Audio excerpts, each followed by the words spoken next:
I'm going to be very mad at you as a shot if you turn out crazy in this video. I see you watching me when we're with our friends. It's definitely something in the air. So let's take it from there, cause I know you want it. Afraid to let it show. Hi guys, welcome to my channel. If you're new here, my name is Emily. If you are a returning subscriber, you're a friend of my favorite person, and you don't even know it yet. So you asked and I answered. It's been, I think, 2 years since I last did a Q&A. I have my reasons as to why I avoid doing Q&As, but this time you guys were a bit lenient. Okay, so let's get into it. So I will be using my phone to answer these questions because, okay, where are they? Oh, here they are. Because it's a lot of them and they're all here. Can you see? It's 255 of them, but most of them I think can be summarized into like 50 of them. So help me God. Okay, let's get into it. Oh, by the way, before we get into it, this video is PG-18, please. So this is me pausing, waiting for you to adjust accordingly. This is not for the babies, guys. PG-18, okay? All right, now let's get into it. Okay, so let's start with the first one. Yeah. Are you afraid of driving a car, or you have trauma? The answer is both. I am still afraid, but I'm happy to say that I actually went to driving school and I passed, guys, I passed. But immediately after that, I tried driving, and the people that have tried driving on 2 separate occasions have told me I almost killed them. Hey, so you imagine that, because I'm a girl, I'm a soft girl. If you hoot at me, I stop, because why would you hoot at me? Why would you hoot at me? If I see a trailer, I panic, and I drive at 20. The most I can do is 40. So I hope one day, guys, I hope one day. Otherwise, I really have to work hard, because I need a manasseh in my life. If you watched other vlogs, you know what I'm making reference to. But yeah, it's both. I am afraid and I have trauma, because people say I almost killed them. Which field of law do you practice? I practice all areas of law, but as time has gone by, I have stepped away from criminal law. However, in as much as I practice all areas of law, one thing is for sure: at least twice or thrice a week, you will find me in an employment court. So I do a lot of employment law, okay? What has been your biggest achievement so far, both personal and career-wise? Personally, I'd say I've done a lot of work to maintain my mental health. Anything that weighs me down, anything that will put me out of character, anything that will put me into questionable behavior, I stay away from. So I think that's something to be proud of. What was the other one? Personal and? Sure. Career-wise, I'd say that all the hard work that I've been putting on so far has set me up as a woman, especially financially, if you're going to be honest, in so many ways that I don't have to be a liability to anyone around me financially. Thank the Lord Jesus for that. So I'm really proud of that. Just putting my head down and, you know, making clients happy. Those things matter to me. I'm afraid they really matter to me.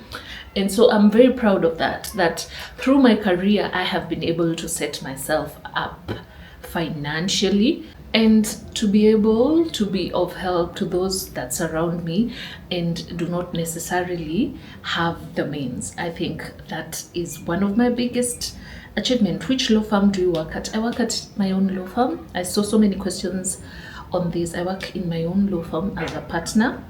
The next question is, what would you describe as self-care? For me, self-care means recognizing my own needs so that I'm able to take care of myself. So it's holistic. It's not just physical, even my mental well-being, being aware. So that means I'm in tune with my feelings. I practice good hygiene. I am setting boundaries. I am intentional in my practices and choices and managing my physical well-being, so that I don't have burnout, I don't have stress, and if I have that, I know how to manage it. So that is what I'd describe as self-care to me. Okay, so the next question is, how much do you make from YouTube, and which earns more, lawyer or content creation?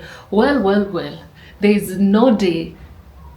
But actually, let me say this, where we're headed in terms of content creation, there might come a time when content creation will be paying more than my career. I'm afraid, I know I say that loud, but that is where we are headed to. However, what I make from YouTube I don't think will ever compete with what I make as a lawyer. But what I make from the endorsements, okay? The endorsements is what I'm talking about when I say it may come to a point where it might be more than what I make from my career. Now, in terms of the exact figures, I don't like talking about figures here, but I'd say purely from YouTube, can buy groceries, can pay a few bills here and there in the house, like can pay an electricity bill, a water bill, an internet bill. So it can take care of the small necessities in the house. However, it cannot compare to what I make from my career, okay? So yeah, but I'm not getting into figures. I'm conflicted. Hey Han, sorry. This was from Evelyn. Hey Han, hi. I'm conflicted between going back to school for masters and looking for money. Advice. I love you so much. I love you too. Here's the thing. Here's what I know for sure. If you have someone to pay for your masters right now, if it's being handed to you, I'd say go for your masters. The trick is, once you taste employment and the perks of earning your own money, it becomes very hard to go back to school unless you're really disciplined. So I think it should matter what you want right now. However, if I were in your position and this opportunity, like to do my masters, is being given to me without me, like it's a scholarship, I'd go for my masters. If you're at a point where you now need to start taking care of yourself, I say just go for looking for money. However, stay disciplined, because once you get the money, it becomes very hard to go back to school unless you are a very disciplined person. And please note, you might also go looking for money and you might get a husband, you might get children. But I'm not saying if you start a family, you cannot go back to school. You can always go back to school, guys. So I think what matters is what you need going forward. That is how I'd answer it. Where you are right now and what makes sense is how I'd answer that. Kindly talk about saving and investments and how to avoid impulse buying. Okay. If you're in your 20s, I'd advise you to save vigorously. If I'd go back to my 20s, I'd save like a mad woman. Investments, first of all, educate yourself. Financial literacy is very important, especially in these days that we're living with. How you avoid impulse buying is by budgeting, so that you allocate a budget for each and everything that you do. And when you do that, you also have to be disciplined. Again, guys, adulthood is all about discipline. You really have to be. If you're not disciplined, even money for it will go towards buying shoes. Wewe, hey, utashanga. You have to be disciplined, and you have to budget. I think for the entire 2020, I lived on my savings. I'd say from about April, May. And there was no difference in my lifestyle. The same things you see me doing were the same things I was doing. It was during COVID. But what saved me is because I had savings. Savings will, I'm telling you, you need to save, and you need to save vigorously, because you never know the eventualities of life and what life may hand you, okay? Your content is always nice watching. Thank you so much. Some time back, you spoke about driving school and buying a car. I've answered that. I did go to driving school. I've never spoken about buying a car. I know that for sure because I am very closed off as a person, so I have never spoken about that publicly. What would you advise someone who wants to join law school at 27? Is it worth it, or I'm too old, guys? Hear me when I tell you this. If you're 27 right now, there is absolutely no doubt that next year you'll be 28. How about you be 28 and be a first year at law school? How about you be 30 and be a law graduate? Because come what may, you'll still turn 28. You'll still turn 29 and you'll still turn 30. You're never too old to advance yourself as a person. So long as you're alive, you can always advance yourself. I never say you're too old to do anything. Even right now in my 32 years of age, which I have now answered the question as to how old I am, I can still go back to school if I wanted to and do what I want to do. Because at the end of the day, this December, I'll be 33. If I go back to school, I'll be a first year of whatever I want to do while still being 33. So you're never too old. Go for it, girl. Go for it. How are you? I am good. Thank you. Well, as of today, I'm good. So thank you so much. How do you balance work and content creation? Guys, I don't balance work and content creation. Sometimes I'll be in court and I'm answering an email as court is going on and I'm waiting for my matter to be called. I am answering an email. I am making negotiations as to what I think I should be paid. So it's never, there's no balance for me. I do it all, guys. I've never reached a point where I feel like I need to balance. I told you guys, and I've said it severally in my vlogs, that as soon as I'm done being a lawyer, I quickly jump into being a content creator. And then at 12, I'll get a call, crisis, putting out big fires. I quickly become a lawyer again. And then at 4, I'm signing a contract for a campaign. I'm back to being a content creator. And at 5, I am on a Zoom for a campaign briefing. Again, a content creator. And at night, I'm doing submissions. Does it make sense? I never feel the need to balance. So yeah, that is my life. I do it all. I do it all, guys. I mean, it's either that or I'm gonna be very broke, okay? How long have you been a YouTuber? I think I posted my first YouTube video in April 2020. So it's been 5 years plus. What do you like most about your job? And what do you not like about it? I think she meant being an advocate of the High Court, so I'm going to answer to the tune of that. I don't think I can sleep hungry. As a lawyer, I don't think there's ever a day as an advocate of the High Court that you can sleep hungry. What that means is you can stamp something and get your 5Gs. That is 5,000 Kenyan shillings for my other subs from wherever it is you're watching me from. Love you guys. But what I mean is, you can always make something. You can't sleep. It's almost impossible to sleep hungry, whether that means you're working from home or you're working in the office. Like, you will make something, however small it is, you won't sleep hungry, basically. That's what I mean. What I hate most about my job, as speak for me, is that sometimes it gets so overwhelmingly busy. So much so that when things ease off, you now start, personally, yeah, you know, start feeling like, what if I'm missing something? What if I'm missing something? What that does to you, and especially for me, is that it gives you productivity anxiety, that you feel your worth when you're being productive.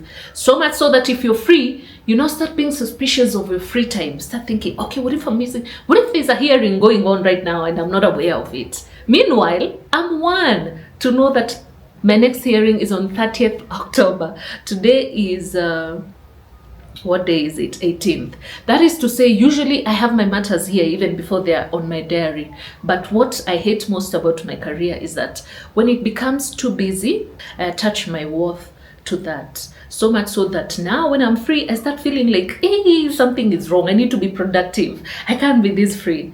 I hope I make sense. Advice for an advocate in training: deciding between practice and the in-house counsel. Guys, I can't advise you to be an in-house counsel or to practice.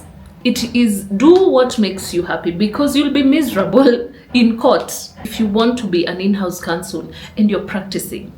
And you'll also be miserable as an in-house counsel if you feel like practicing is what you're called for. At the end of the day, guys, circumstances, very rare will circumstances come and force you to be in either of those.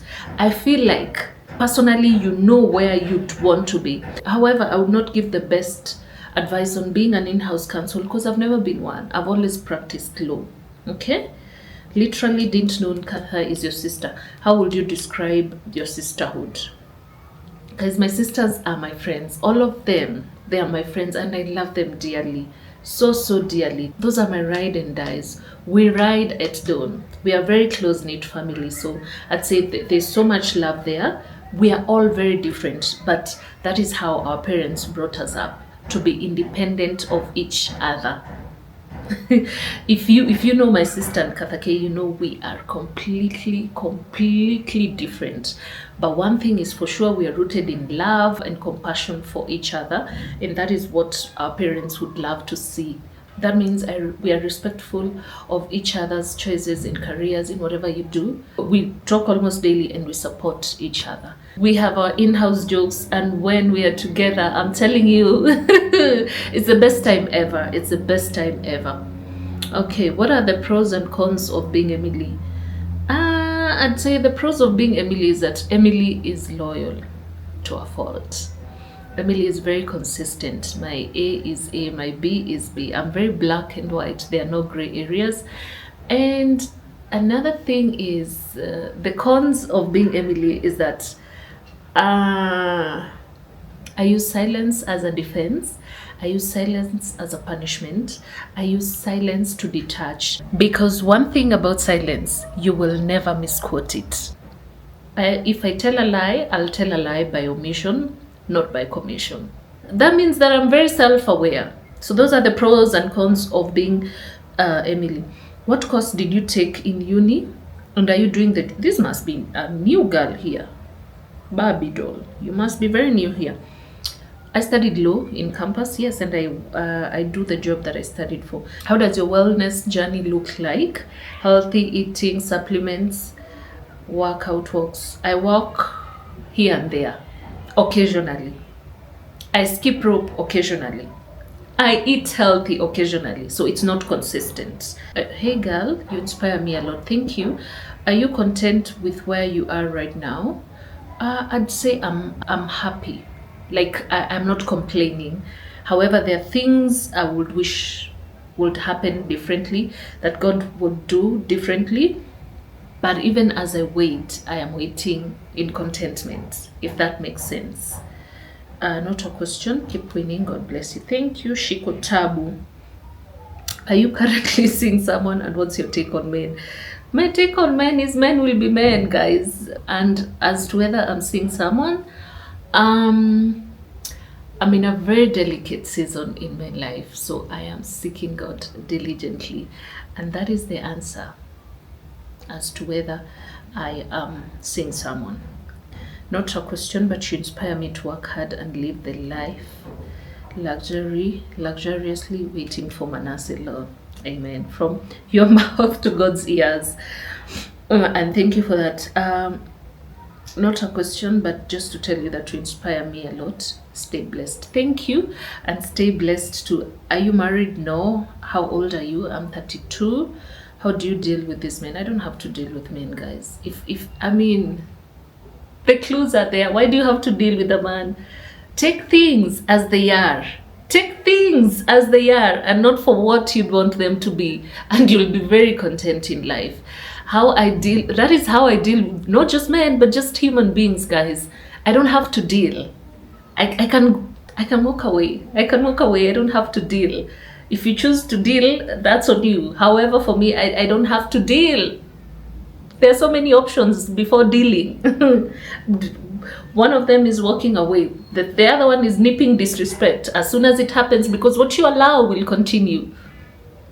Okay, so I will disassociate. To me, my happiness is paramount. So if anything is making me sad, did you see how fast I blinked? That is how fast I'll remove myself from that situation. I do not have to deal with anything I don't want to deal with. Okay, what am I defensive? Does it mean I'm dealing with something? No. I'm just saying, guys, I don't have to deal. Me nitajitoa. Do you have a baby? No, I don't. What advice would you give to your younger you in life? Gosh, I'd tell myself, buckle up. It's going to be a ride, girl, but it's going to be worth it. in the end. And also in career.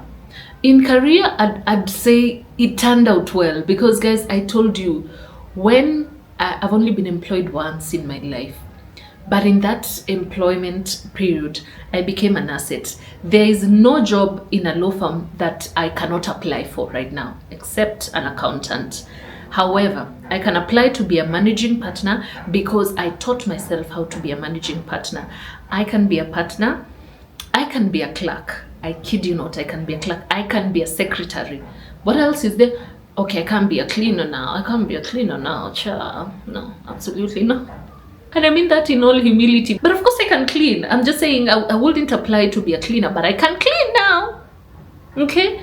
But I'm just saying I made myself an asset. And that is why I can't even work from home comfortably. But I'm looking to change that. What I'm trying to say is, like, I'm very proud of how I put myself out there because it paid off.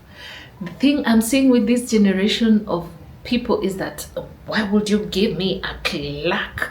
That is the work of a clerk. I am an associate. Why would you send me? Why would you? Girl. Hey. Some things you can't be taught in school. Girl, boy. Some things you can't be taught in school. Humble yourself, because you never know the things that life is going to throw at you outside here. And sometimes you need to be happy to serve. That is another thing I need to tell you. Don't look at it as exploitation. I am telling you, these things will come in handy one day, one time. Okay? So do it all. Become an asset, because once you become an asset, you're very hard to get rid of. Okay, when are you planning to start your own family? Plan on starting my family on 2 occasions. When I get married, because that's your first family member, your husband. The second one will be when I'm pregnant and I'm due and I'm in the labor room. That is when I plan to start my family, because that will be the second member to my family. How do you manage living alone? Like, sometimes you have no one to talk to. I am very happy with that. I thrive in solitude. I told you guys, my social battery dies in 2 hours maximum. I look forward to coming at home and just being on my couch. Solitude to me does not mean lonely. Solitude to me is comforting. And that does not mean that I'm introverted. I'm an ambivert. However, I enjoy solitude to a fault. Like, I am very much okay with having no one to talk to. I don't know, solitude is okay for me. Could you also share a bit about your law journey and advice to aspiring young lawyer? I think I've mentioned that. Don't be choosy. You're just starting. To become an asset, it means you are advancing yourself at your workplace, in your education. And please soak yourself into books right now if you're in law school. It will pay off. The other thing I'd also wish to say is that integrity, your character, guys. Your character is everything. Guard it with all your heart. Do not cut corners. I'm telling you, they will come back and bite you. Hear me and hear me well. Your character and integrity is everything. If you're in law school, do you hear me? Do not cut corners. These things will come back and they will bite you in ways you didn't expect. So guard it, and guard it very well. You know what is right and you know what is wrong. You're an adult now. Do you get the pressure of getting married and having kids? I think where I'm at right now is that everyone has given up on me ever getting married. So now the pressure is to get kids. Which I say I will get kids when I'm pregnant. That is when I'll have children. I'll have children when I'm 9 months pregnant. The pressure is there, but it doesn't get to me, guys. I kid you not. I do not have the pressure to get married and have kids. I enjoy life where I'm at as I look forward to that other stage of my life. However, I'm very content and happy where I am as I look forward to that other side. So when I'm asked these questions, the truth is I will get married on my wedding date. And the truth is, I will get children when I'm pregnant. That is it. So if it happens, great, guys. If it doesn't happen, it's life. And I know my mom is watching this. Ciao. It's all in God's plan. It's all in God's plan. That is what I can say. Did you school at St. T? Where is St. T? No, I didn't. What are your pet peeves? I can't stand loud chewing. I can't stand someone who talks with food in their mouth. And I can't stand when someone leaves hair on the shower drain, or even in the sink, or even in the soap. I don't like it one bit. Yeah, I don't like that. Those are my pet peeves. Would you consider having an executive virtual assistant? Not at the moment, guys. Shazzies. After you started your YouTube channel, is there a point where you felt like giving up? And what was? I think it got cut off.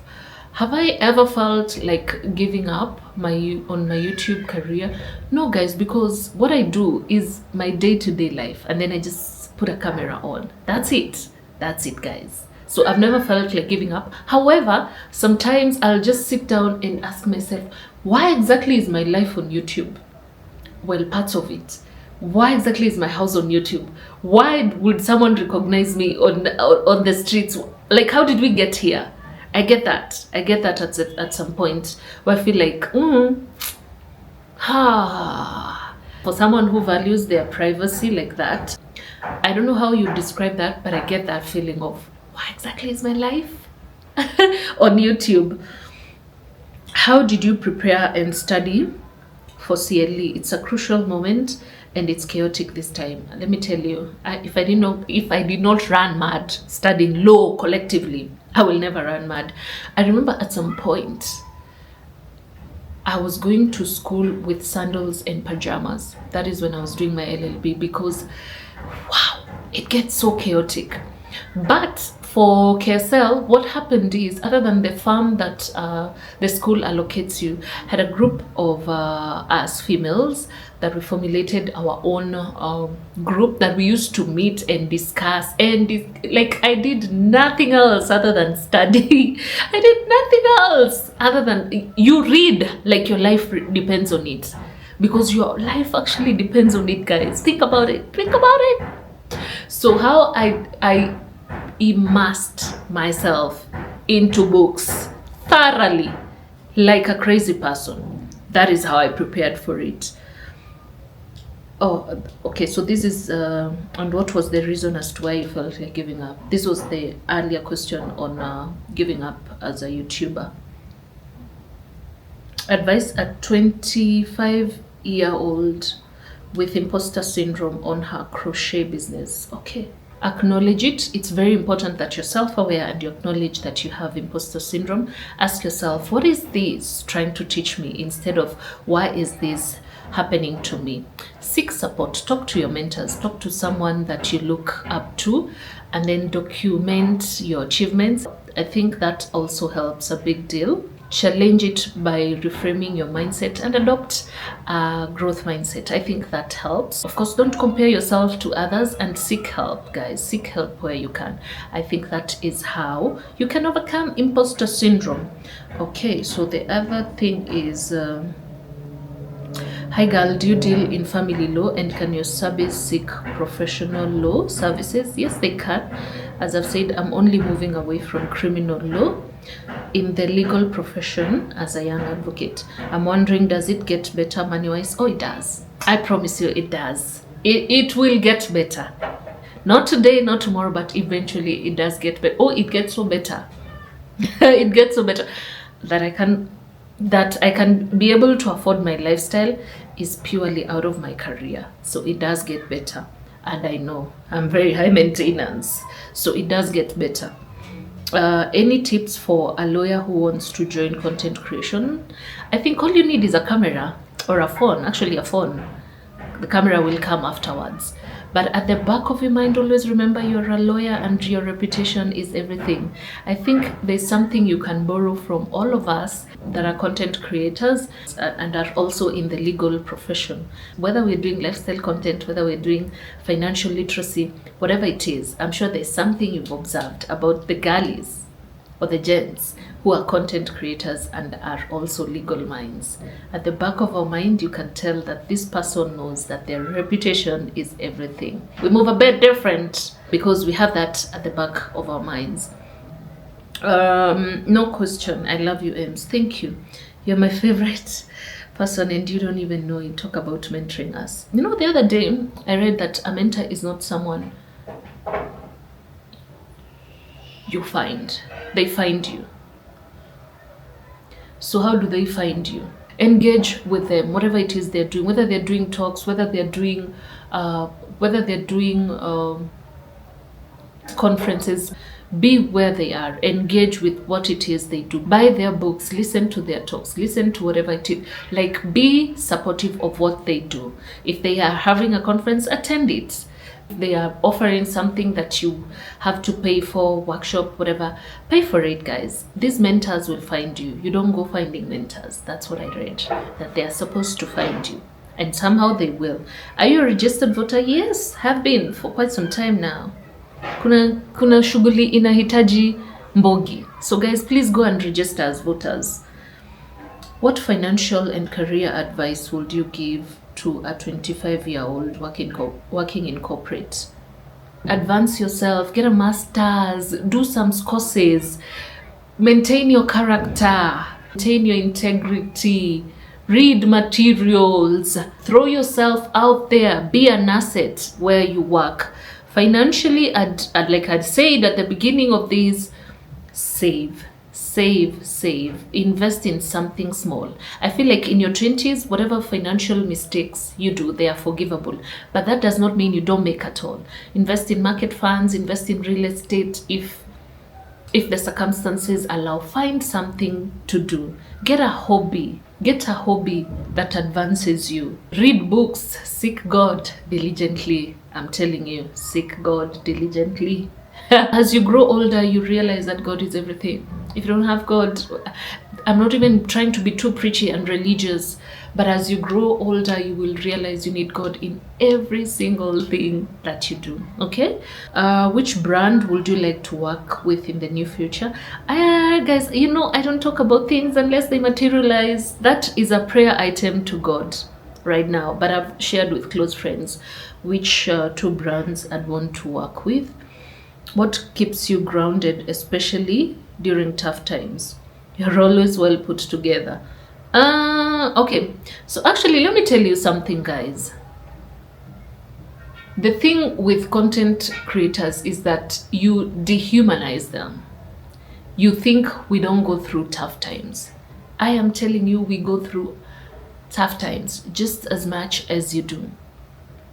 For example, this has been a very hard year. You may not believe it, but wow. December, I got myself into things that I had no business getting myself into, and I have paid the price. January, I was dealing with family medical emergencies. February, betrayal. March, I'm telling you. But also, as a content creator, I'm not going to come here and tell you, oh guys, this and this and this happened. Of course, I'll be oversharing, which if you know me personally, you know I'm very closed off. If I trust you enough to tell you what I'm going through, that means I really trust you. But this is what I want you to know as you're watching me. Immediately someone switches on a camera to talk to you, whatever it is they're sharing, they are a very different person from when this camera is switched off. Me included, guys.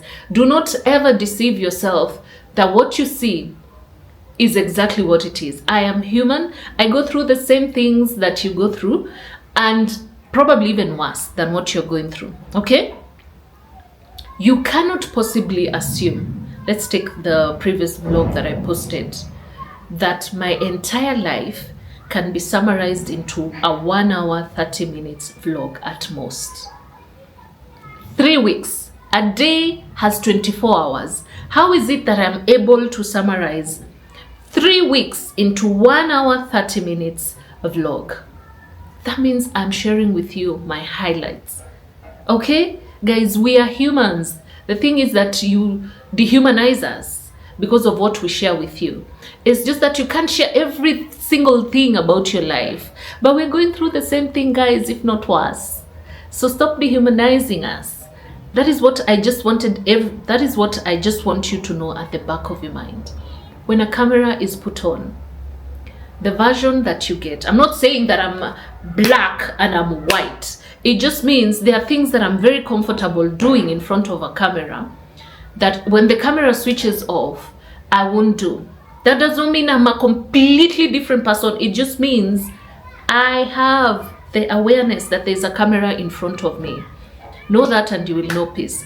How I deal with my tough times is that I bed rot. For how many days? 2. 48 hours maximum. I will bed rot. I will go through what I need to go through. But once I wake up from that bed, I will not deal with that thing again. So go through what you need to go through. So I'm not always well put together. I'm not immortal, guys. I am human just like you. I go through the same things that you go through, if not worse. But what I do is I go through it so that I don't have to keep going through it. I go through it, feel what I need to feel, cry if I need to cry, talk to God if I need to talk to God, fast if I need to fast. But once I'm done with it, I'm done with it, guys. That's how I deal. Hi, Emily. How do you manage to keep out the negativity? Wow, how convenient that is followed after what I've just said.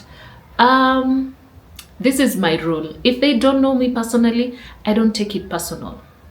And please do not ever think that we as content creators do not know what you say about us. I, for example, have been called a sugar baby. I saw a recent one that I'm dating a white man. I saw a very stupid one, for lack of a better term, that someone said we are age mates and we're in the same career and we don't live the same lifestyle. Who on earth told you that age mates in the same career should live the same lifestyle?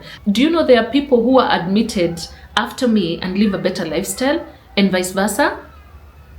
Guys, what kind of reasoning is that? So what I'm trying to say is that they don't know you personally, so don't take it personal. And I promise you, those people will not say those things to your face. It's just that the internet gives you courage to say whatever you want to say to anyone without knowing them. However, I double dare you to say that to me in person. Matter of fact, I triple dare you to ever say what you say on the internet to me in person. Knock if you back. Okay, but what I'm trying to say is I don't let it get into me. The reason you're calling me a sugar baby is because you live in a lack mentality. So much so that you have absolved yourself as a woman from ever making it in life. And not only have you absolved yourself from that, you're now imposing it on me. That there is no way I can be living such a lifestyle unless a man is involved. Come on, guys. Every day I come on here and say, hi, good morning, guys. Today I have 7 matters, and you think I'm reading from a script. Please, let's be serious, guys. I work hard for my money, and I'm too ambitious to settle for this as a sugar baby. I think you underestimate how ambitious I am. If I was a sugar baby, let's start with the fact that I wouldn't even be in the country right now. I'd be in Lake Como, sipping something very limited edition, traveled first class, or in a jet. Okay? I would have so much in my name, so many assets in my name, and I would have zero. When I say zero, I mean absolutely zero social media presence, because mama didn't raise a fool. Because if you're going to choose a sheep, you must choose the fattest one of them all. So guys, cut it. Like, you can say whatever you want to say, but if you have a lack mentality, how about you stay there in your lack mentality? Because we could be age mates, but we're not grace mates. How about that? Have you never heard a preacher say that? Guys, please, let's be serious. Don't project on me your lack mentality. If you believe you can only make it with a man, good luck. Leave us alone. What's one thing you've learned that's completely changed your perspective? Wow, that's deep. This is what I'd say. Feelings are not facts, without getting into it. Feelings are not facts. The impermanence of everything Everything has an expiry date and things are constantly changing. And of course, the subjectivity of perception, that what you experience is not the world as it is your interpretation of it. So I'd say those three are the things that truly and constantly have changed my perspective on life. If you could give the current Emily advice, what would it be? God is everything to me. I will need him today, I will need him tomorrow, I need him all times. That is the advice I'd give myself right now. I don't have a question, I just love your content so much. Thank you. How did you start collecting perfumes, handbags, and shoes? Excuse me. Oh, I need water. Cha. How many minutes are those?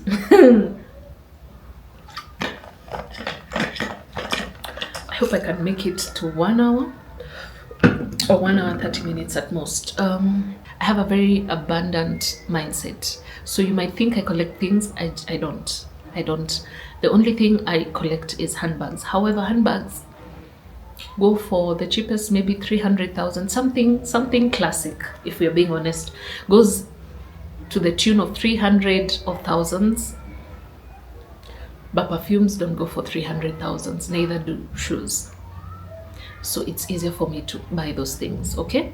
However, I'm not a collector of them. I just love them. I love fashion. I love smelling good. So you just buy one, then they give you a sample. You feel, maybe I should get that one. And then you get another one. You budget for these things. Like for me, it's quarterly. So I purchase them quarterly. Shoes I can buy whenever, wherever, if I'm being honest. Handbags I love. However, collecting handbags is one of the most expensive fashion choices you can make. So I limit myself to one handbag the whole year. Everything else is collateral.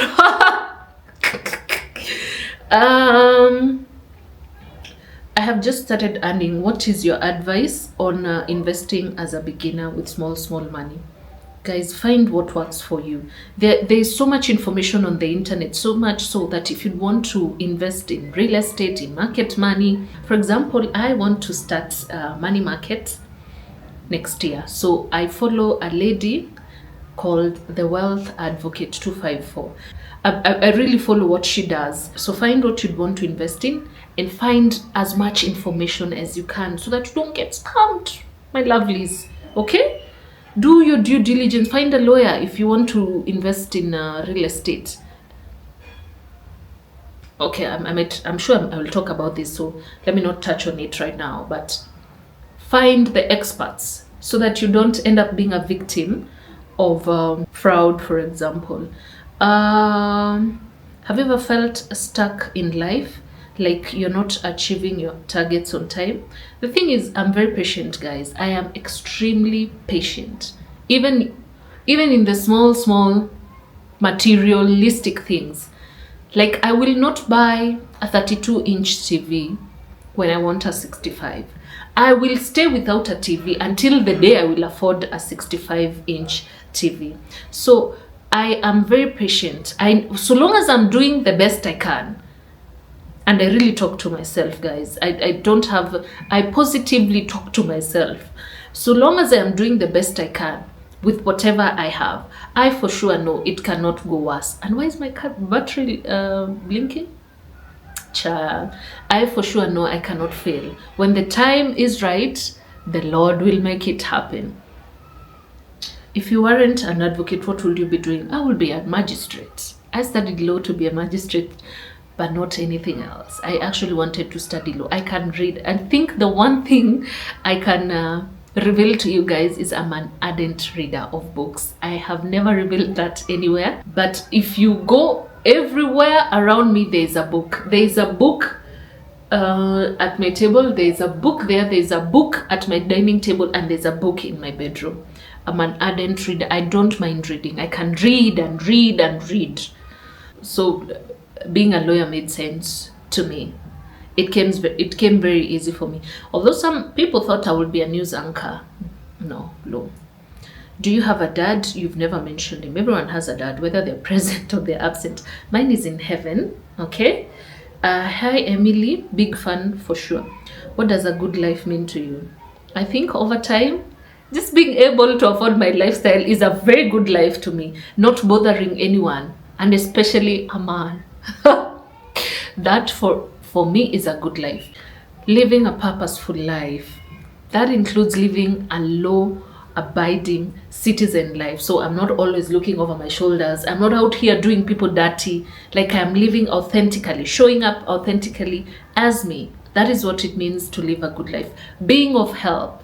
I am so happy that I'm able to be of help. I'm not going to get into it, but just know I help whatever I can. I feel good when I'm able to help people that don't have capacity, that don't have the same privileges as I do. That is what it means to live a good life, to be able to afford everything that I want. Well, not everything, but the basics of life.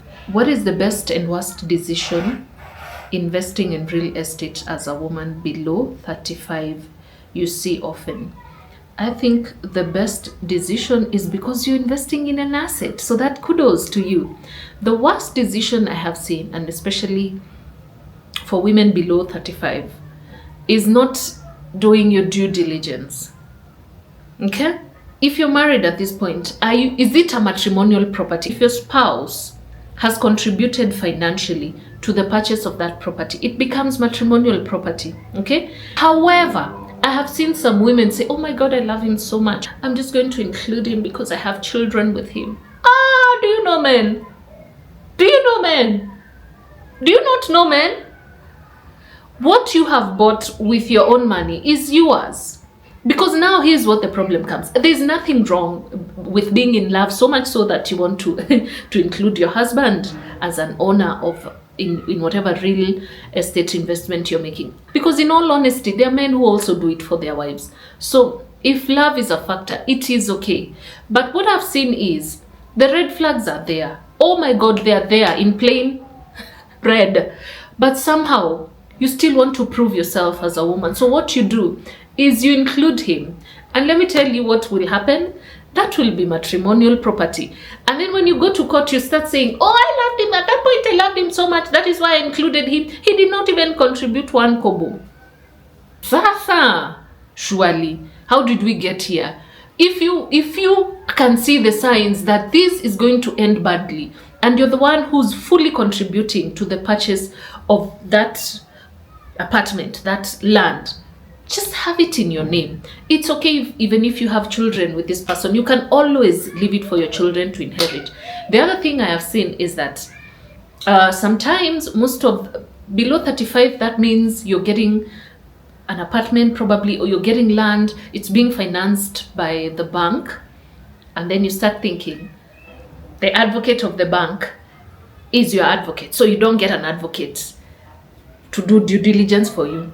Hey, 10 years later, you still don't own the apartment. You still don't own the land because someone advised you, if it's being funded by the bank, before it is ever transferred to you, it belongs to the bank. So they'll do their due diligence.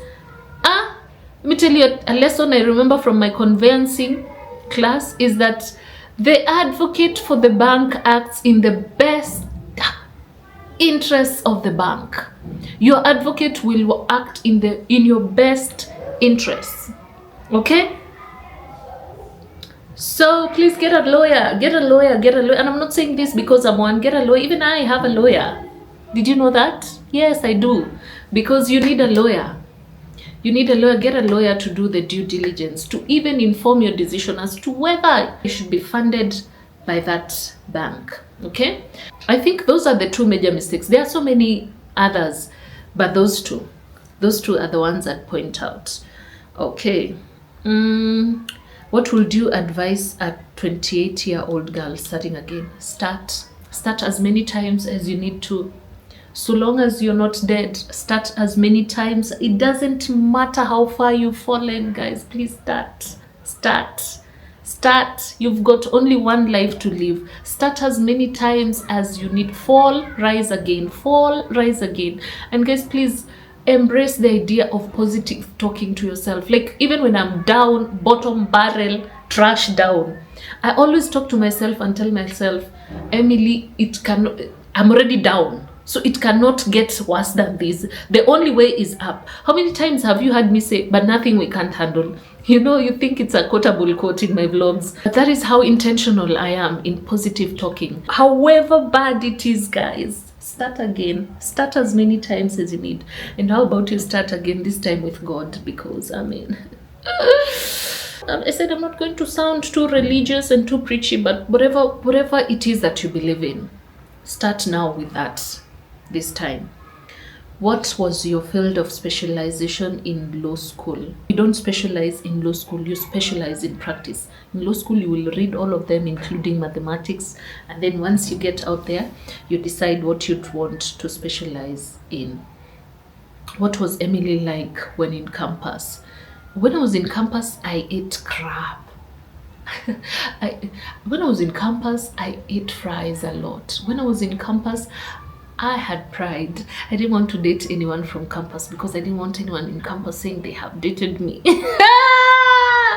Too much information. But yeah, that is what I was in campus. I read a lot. I bought a lot of thrifted clothes. I watched a lot of movies. Teen Wolf. I remember I was a fan of Teen Wolf.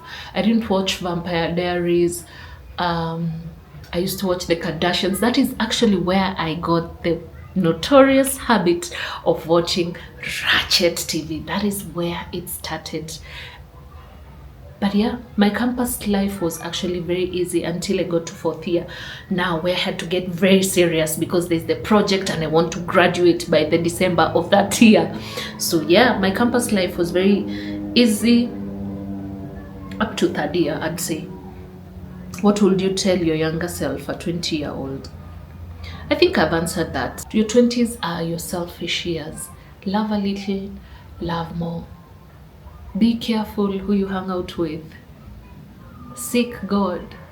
Invest where you can. Whatever mistakes you make, they are forgivable. Whatever mistakes you do, you can redeem yourself in your 20s. Your reputation is built in your 20s. Please go out and have fun. You're not a bulb. Go, let your hair down. Date and date. Learn and learn. Everything is trial in your 20s. And please practice safe habits. You know what I mean. Practice safety. Touche? Seek God.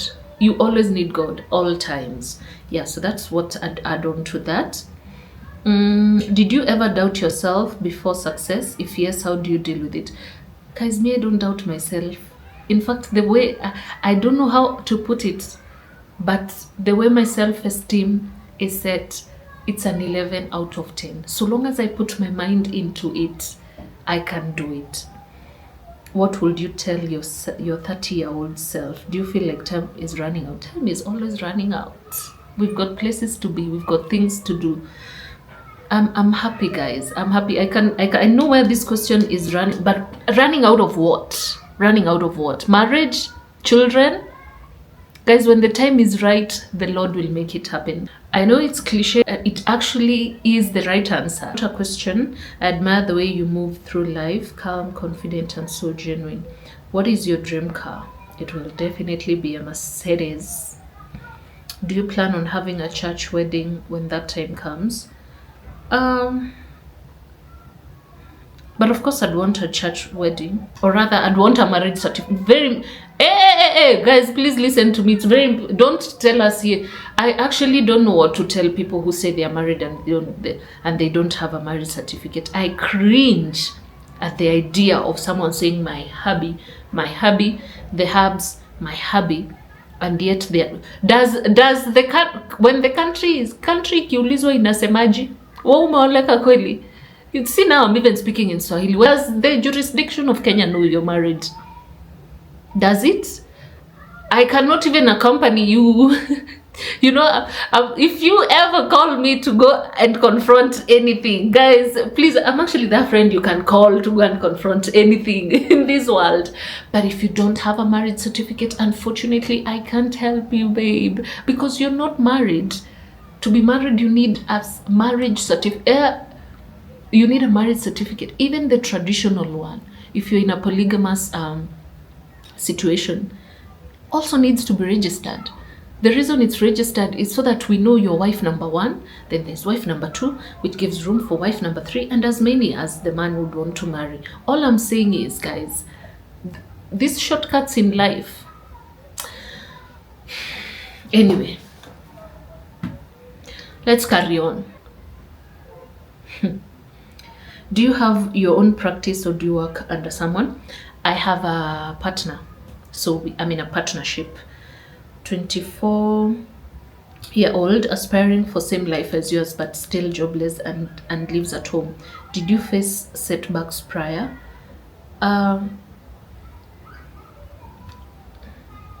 I'd say this, guys, I have never struggled in terms of job. I have never struggled, and I really thank God, because wow, I know how hard that is and how heartbreaking it is to be constantly looking for jobs. However, please, if you give up now, then what? Keep doing what you need to do. Find even something to do. Try monetize whatever hobby it is that you do as you keep looking for a job. Have you ever felt the urge to rush with life because some of your peers have attained their goals? Absolutely not. I kindly give reviews on La Roche-Posay products, especially for acne skin. Do you see my face? It has not always been like this. This has been 5 years of consistent skincare. If you go back to my earlier vlogs, you'll see I had such bad acne until when it was around September, I got the Effaclar Duo. It was so bad that mine changed with the 3rd bottle. When I saw the change, now I got the Effaclar cleanser, and then I got the Effaclar Duo as my moisturizer and sunscreen. And that is how we've gotten here. At least now I can say my face. I have makeup on because I didn't want to come at you looking a little bit rusty. I wanted to look good for you.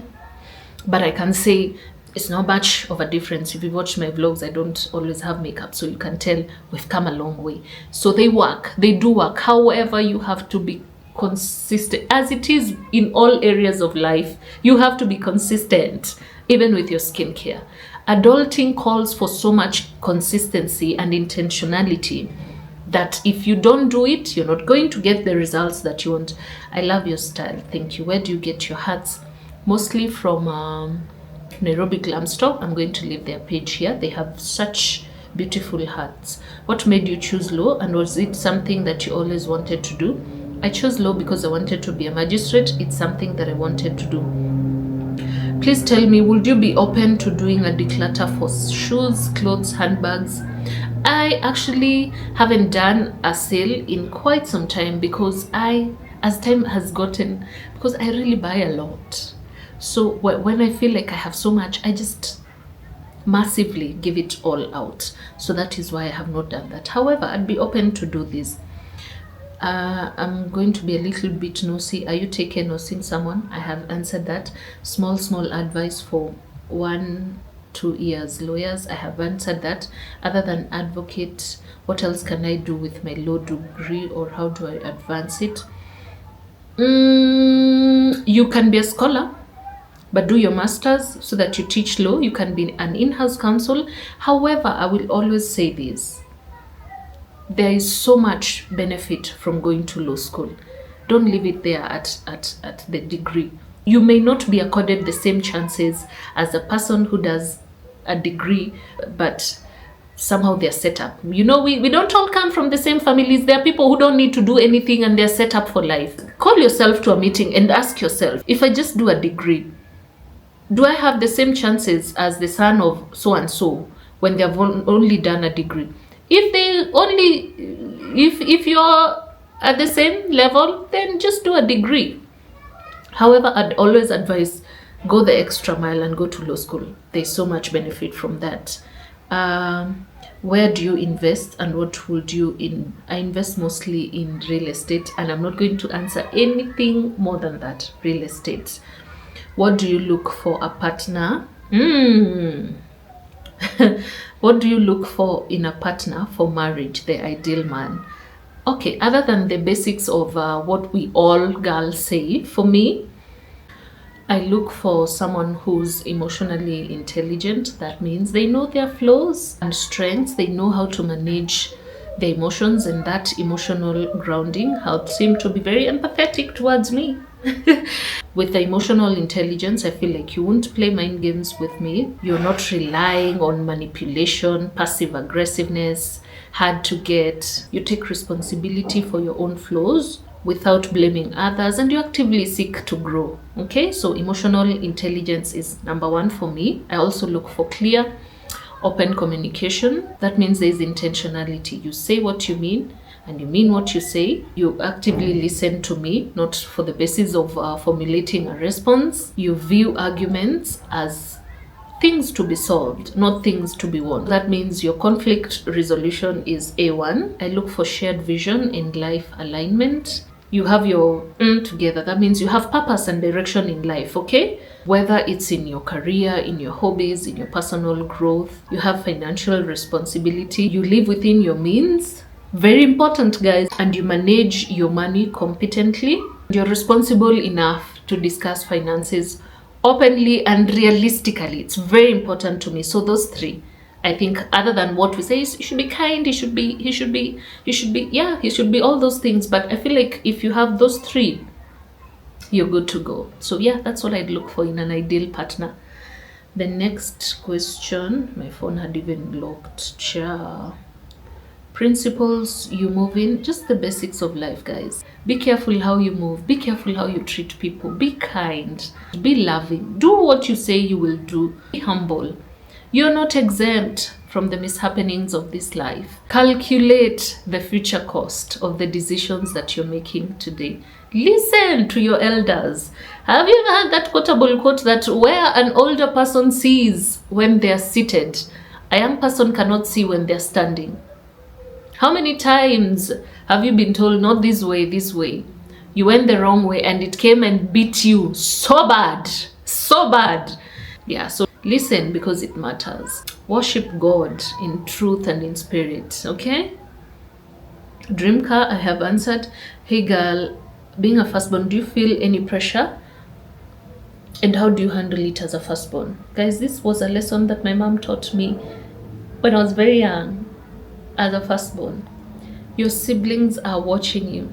They see what you get away with, and they see what you won't get away with. And from that, they know how to make decisions. So please set a good example for them. There's so much pressure for us as a firstborn. Even like you had to turn out right. You couldn't make mistakes as a firstborn. That is how we grew up as millennial firstborns. We had to do things the right way because there was someone watching us. But guys, the truth is your siblings are watching you. I purposely decide to set a good example for them. And when I make mistakes, I also make sure they see that. And I tell them, hey, did you see the way this thing turned out with this? I actually tell my sisters sometimes to learn from my mistakes so that they are not handed the same situations in life and they don't know how to maneuver. So that means I live authentically as me. I don't try to act like I'm perfect. Even in my imperfections, I tell them that there are lessons to learn from that. Yangu ni moshene tu. Uyo, I'm not going to answer that. How do you navigate your work-life balance? I have answered that. As a lawyer, what will you do to protect yourself in marriage, succession, and divorce? There are things that are in your control and there are things that are not in your control. For example, if your partner wants to divorce you, what are you going to do? You're just going to divorce you whether you like it or not. So respect yourself and allow the divorce to happen. When it comes to succession, I feel like these are things you can discuss. Make a will. Your children, you have made a will so that they follow and respect your wishes at death. What will I protect myself in marriage? For example, I will get a marriage certificate, that's for sure. No one should come here and think that they will marry me any other way other than a certificate. Tell your brothers now, this one needs a certificate. I need it. I know a certificate does not keep a man. Well, guess what? Neither does a ring. So nothing keeps a man. The thing that keeps a man is the man that wants to be kept, okay? But however, I am lawfully recognized as your wife, at least. I'm not open to a polygamous relationship. So even with that marriage certificate, I have protected myself so that anything else, if you go get married when we're still married, it's bigamy. If you are unfaithful when we are married, that gives me a ground for divorce, to go and get divorced. If we have property together, that means we can go to the matrimonial property court. If we have children together, that means they recognize us as a married couple, and we know what to do with the custody of the children. So you see why I tell you it's important to get a certificate. If you don't agree with me, it's okay. But one day, you'll remember my words and you will thank me for telling you to go get a certificate. I'm not even saying do a wedding. I'm just saying you need the certificate. Like, get a certificate. So that is one way I'd protect myself, okay? Do you know the role that certificate plays during succession? Because they'll recognize you as a wife. If there are children that came out of that extramarital affair, then you see the woman won't really be recognized. It's just the children. Protect yourself. Get a certificate. Okay? Do you desire to get married and start a family, or are you content as you are? I am very content as I am. However, if I find a noble man that proposes to me and I am willing to get married, I'll get married. If we get married and we start a family, fine. Okay? So yeah, these things, when they come, I am happily embracing them. But even as I wait for them, I am content where I am. Investments you recommend for a beginner and those you regret. I have only invested in one area, so I cannot authoritatively advise. However, guys, please don't cut shortcuts. Do things the way they are supposed to be done. Do you know so much can be avoided by just doing things the way they're supposed to be done? For example, don't buy land because your father knows that man who's selling you land. No, go to a lawyer and get a sale agreement. Do things as they're supposed to be done. You'll regret trusting human beings. Do not get into business with your friends without paperwork because they're your friends. Humans are. Thank you. What advice would you give your younger self? Say 20. Those have answered. Hi girl, what kind of car? I have answered. How do you manage finances between friends, gifting, maintenance, investment, and baby girl treatment, lifestyle? Okay. With my friends, it's very easy peasy. Like, there are things you can't be taught in school. Like, for example, how do you expect your friends to keep paying, and you're just comfortably sitting there? You don't feel the need to contribute to something? Do you know that 1 shilling you contribute, it does something to your dignity than to just sit there and be okay with your friends paying. You will be sent the jacket when it starts raining. There's so much dignity. Let me put it in a very blunt way. There's so much dignity in contributing towards paying for things like in a restaurant. Don't just be the friend who is a parasite. You just leech on your friends financially. It's very uncomfortable. Even for it doesn't matter how blessed the person who's paying is. If you can't even raise something substantial for your own dignity, not for anything else, something is a problem with you. And let me tell you something. I have been very, thank God, privileged to rub shoulders and to sit down and to engage with wealthy people. I'm not talking rich. I'm talking about people who travel in private planes. I have sat down with them, and the way my career is set up is that I continuously engage with them. And this is what I tell you. Wealthy people are they are extremely observant. They know you, I can afford you for 1,000 shillings. They know you, all you need is 10,000. They know you, all I need is 1 million. They know you, I cannot buy you with money whatsoever. It's either I come correct or you can't use money to buy me. So this is what I'd tell you. Don't be the kind of friend that makes it uncomfortable. How do you say, guys, you're friends and you just comfortably sit and watch your friend pay all bills and you never even feel the urge to contribute, even, I don't know, for desire, I don't know, just do something. There's no way you can tell me as a human being. It doesn't, and I'm saying it doesn't matter how comfortable the wealthier or the person paying is comfortably paying. There's so much dignity in contributing towards it. I mean, it's either, at this point, it's either you get it or you don't get it. And this is why I say there's something that university does to you. I know it sounds very, but I'm telling you the truth right now. I'm going to hold your hand and tell you there's something that education does to you. And there's some things that you can't be taught in school. So do as you may with that information. I love gifting. I'm a gifter. I enjoy gifting. And if you want to know if I love you, it's very simple. I gift you. Every time you see me come here and say, my friend gifted me and my friend gifted me, it's because it's reciprocal, guys. I budget for maintenance. I budget for investing. And in the maintenance, there is where the baby girl lifestyle is. Everything for me is budgeted for. However, do I tuna from where I'm not supposed to tuna, especially when I impulse buy? Yes, I scoop money where I'm not supposed to scoop from at times. But the cost of me doing that is so expensive that I just stay away from it. I do it, but I know the consequence of doing it is I will pay way more. So I'm just patient and say, okay, if I'm able to buy it, great. If I can't buy it right now, that's fine. That's fine. That's fine. That's fine. That's fine. I'll feel bad about it, but I'm just calculating the consequence of impulse buying. So yeah, the way I show up for my friends is if they financially need me, you have that one friend you can, like, you know your friends who you can call and they'll come and help you, and vice versa. Don't be the friend who's always in need, is always going through something and needs your money. Even you as a person, think of a person who only wants money from you. Every time they want money from you, at some point you'll get exhausted. You'll get exhausted. We are humans, for heaven's sake. You'll get exhausted. So you need to be very discerning when it comes to finances and friends. I actually saw just Ivy reel on friends and money. Maybe you should watch it.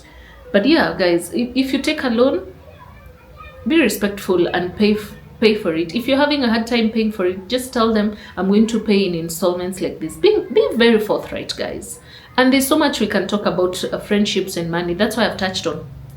I'm all over the place because it's a very broad subject, okay? Hey, you're doing an amazing job, legal. How did you do it? Man, how? I told you guys I have been very privileged not to struggle to get in my legal career. I cannot say I have struggled. What advice would you give a young advocate who feels frustrated by the profession? What is frustrating you? Is it the not getting the job? I'd need more information. What is it that is frustrating you about this profession? Wow, so many questions on when I'm buying a car. I'm not going to answer that. Not a question, but I really like and love your content. You're blessed. Thank you.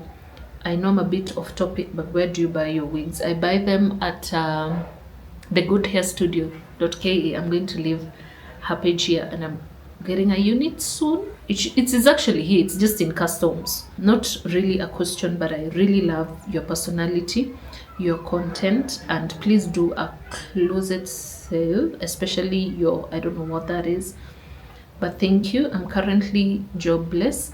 Please help me get a job. I'm a nutritionist by profession, but I'm willing to learn. Guys, I'm going to leave her Instagram here. If you have any job vacancy, any opening, you can probably DM her so that she can send you an email if you have an opening. She's a nutritionist by profession. Are you dating? Your height? I'm 5'3". If you were to change anything in the Kenyan education system, what would it be? I will make sure at the very onset, maybe at some point, once you've learned basic education, you're now aligned towards the path you want to take in future, so that I'm not doing titration and I want to be a lawyer. You get what I mean?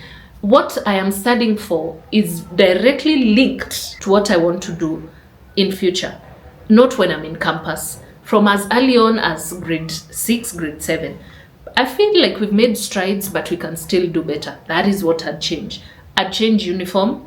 I honestly don't like uniforms. Maybe up to class 4, 5. Okay, you know I'm a millennial, so it's grade 4, 5. But I don't like uniform. I understand the importance of uniform, especially in boarding schools, which is where I've studied all my life.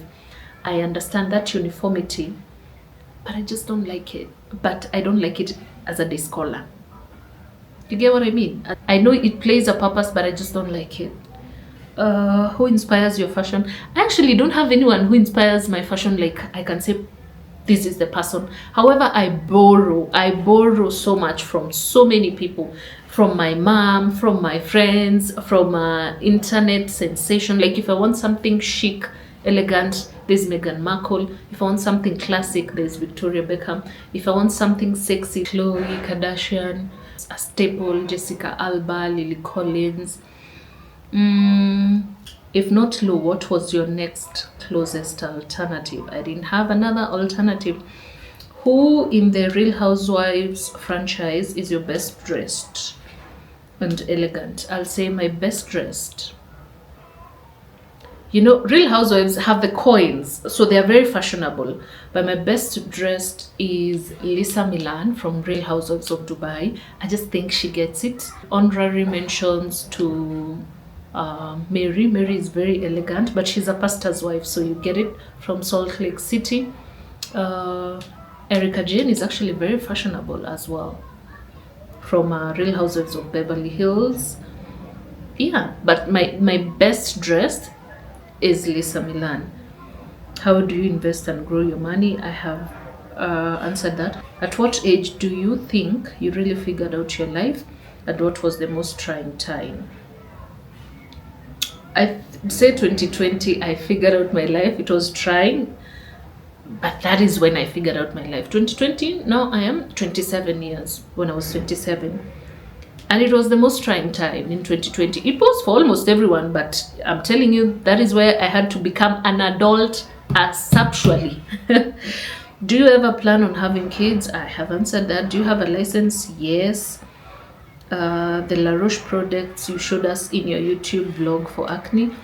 If you saw them on YouTube, they can be found on YouTube, because I'm not sure what exactly I was showing you guys, but I have shared before in this segment. If it's acne, Effaclar Do Orange. What lessons did you learn you wish you knew before 30? Is that unless you actively decide to change, you will keep learning the lesson. That is something I wish I learned before I was 30. Is that the question? The question was, okay, I'm going through them a bit fast because some of them are repetitive. How do you grow and invest your money? I've told you guys where I'm looking to go through. Do you plan on having a card? Okay, so that is the lesson I wish I learned before I was 30. How much do you earn where? And I will not be comfortable talking about figures. How do you handle online negativity? I have answered that. How was it starting your farm? It's so scary. Do not have much experience. I wouldn't advise anyone to go from law school to starting their own farm. There are things you need to learn in a farm before you start your own. So it wasn't, by the time I was starting my own farm, and this is why I'm very grateful to God, I had so many clients that I had no other alternative other than to start a farm. Like the clients kept coming and I didn't have an office, I didn't have anything. So I had clients made me start my farm. But where do you think I learned that from? I learned that from being in a farm, okay? So that was how I started my own farm. I love your content. You friend are indeed my favorite person. Thank you. Not a question. I really enjoy your vlogs. When I grow up financially, I want to be you. May you even be better, guys. May you be better. Hi, how do you set your goals, long or short term? And also for likely daily routine, do you write them? No, I have a routine. I don't write them. I don't even write my goals. I just have, I told you, my friends say I'm a walking archive, which is true. Everything, it's in the TBs here. It's way bigger than TBs, whatever it is after TB. Everything is here. I have my long-term goals. I have my short-term goals. I am very private as a person. I am very secretive. I know for a fact that I am very capable of writing things, but because of how closed off I am, I feel like I might forget that my journal somewhere, and someone might get a hold of it and read it. So I store everything here. Guys, like I told you, I'm human, so I mean, I'm just being genuine. Everything is here. I function from here. And that is why my friends say Emily is a walking archive. Which company do you use for shipping, especially from Shein? Use Dubai Deals 254. I'm also going to leave them here. I love your vlog. You inspire me. Thank you. Advice to a 24-year-old. I've stated that where do you start if you have no money and you're not getting any job is difficult. Guys, please trust in God. Trust in God and find something practical, like go back home. But don't go back home and just sit on the couch. Go back home. If you have a friend that can host you, although it's tricky, it's very tricky, but home you are loved. Unless, of course, your family dynamics are different. I just feel like at home, you're loved, you're going to be fed, everything is going to be okay. And trust God, guys, or whatever supreme God thing you believe in. Okay, why do you like using Uber and not driving yourself? I think you already have context of that. Meet and greet, guys. We meet and greet in the vlogs. I don't feel like I'm such a popular person that will need meet and greet. I see Chris Brown doing meet and greets. I don't think I'm anywhere near the level that Chris Brown is to do a meet and greet. You seem well put together. What is your driving force? The fear of poverty. Oh my God. Oh my word. Oh my word. Do you know, if you're a sinner, you can even repent. But if you're poor, God help you. That is my driving force. I don't like being a liability to anyone. Financially, whatever it is. I have been brought up also by a very self-sufficient single mom, not by choice, of course, but I saw her do it all. There is no excuse for me. I saw her do it all. If we went to school together, you know I was never even chased because there was no school fees. My mom single-handedly did it all. So what will be my excuse? In campus, my fees was paid in 3 semesters. Like, she put all my sisters in school. She was able, where? That is my driving for. I have seen it. I have seen it from home. I have no excuse whatsoever. So poverty and just being raised by a person who single-handedly did it all. With the current trend, would you advise anyone to open a farm or get employed in a farm first? Get employed in a farm first. Your all-time favorite Bible verse, 2 Corinthians 12:9. It says, my grace is sufficient for you, for my power is great in your weakness. That will do. That will do. Upcountry or urban practice, different strokes for different folks. Whatever works for you. If you thrive in the urban areas, go for it. If you thrive in the upcountry areas, go for it. But do not ever underestimate those who practice in the upcountry areas. The money is there. Hey, do not for a single minute think that those who practice from upcountry don't make as much as those who do in the urban areas. That is a misconception. Kati ya pesa na akili gani muhimu? I feel like with akili you can get money. Money can come and go. I'm assuming you're a firstborn daughter. As a firstborn daughter, how do you navigate your I didn't see it, but I think I've answered something similar to that. Which editing app do you use to edit your YouTube videos? I use Wondershare Filmora. You're so elegant. Thank you. Love from TZ. Do you own your law firm? Yes. This person even apologized if it's TMI. What makes you stand out professionally, and what's your best success trip? It's the same old thing, guys. I've said. When a client comes to me, hey, let me tell you, this law thing, it's very much recommendations. So make sure you treat a client so good that they have no other alternative other than to recommend you. Be exceptionally great to them. That is what makes me stand out. How much have you made from YouTube so far? I'm not comfortable answering that. But YouTube itself, you make something substantive. The endorsements though, that's where the money is at. Would you consider never getting married or never having kids? I mean, I don't know. I'm not sure, but if I do not have a firm answer on that, that's for sure. I don't know. I really don't know. I don't think I would have. I don't know. Let me just be honest. The truth is, I don't know. What would Emily do if she felt stuck in life? Career-wise mostly. Also, would she start like school again? Yes. Would she start another career at 30? I've also answered something to similar to this. Either way, you'll be 30, guys. How about you be 30 with doing something you want to do so that you don't feel stuck? What's an accomplishment you can share that you're really proud of? Other than investment, let me just say I am very proud of how I have been able to calm down my anger, because I used to scatter. I used to see red when I'm angry. I am so measured right now. I have so much controlled my anger that I am able to almost diagnose. I'm not a psychologist, but I'm able to see it's no longer about me and what you've done to me. I am now seeing things from your perspective as the person who has hurt me. Otherwise I used to let people know I'm not the one to play with. I still do, but in a very, you get what I mean? Now I'm just like, no, don't ever do that to me again. That was not right. I didn't like that. And going forward, I do not tolerate that. Period. The older me would be like, hey, you don't even, I'm not your child. This is not your mother's house. That was me in the past. I still use the former one, but I was very in your, we could square it off if you want. But now I'm very, no, I didn't like the way you did when you did that, and going for, yeah. So that it has taken work. And if I'm being provoked to get to that person, I have learned to stay calm, to be very silent. That is why I told you I use my silence a lot.